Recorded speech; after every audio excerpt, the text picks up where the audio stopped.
P is 2, 3 and Q is 5a. We want to find A if P and Q are parallel.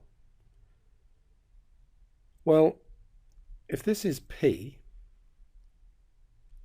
and this is Q and they're parallel, then we're going to be able to write Q is equal to some scalar times P. Remember, it means the directions are the same, and the K here just means that Q is either longer or shorter. In this case, we can see it's longer. So we get 5a is equal to some constant times 2, 3.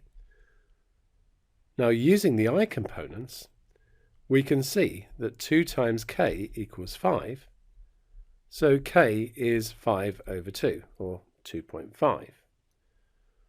And therefore A is going to be 5 over 2 times 3, which is 15 over 2, or 7.5. We now want to find B if 3p plus 5r is parallel to I. Well, let's do 3p plus 5r. P is 2, 3, so 3p is going to be 6, 9. And r is 7b.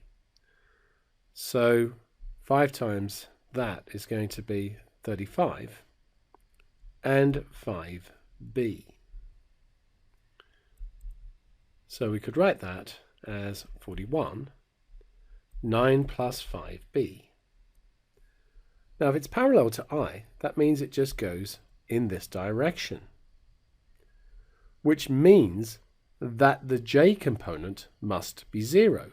If the j component isn't 0, then it's going to go slightly up or slightly down, but this one is going horizontal.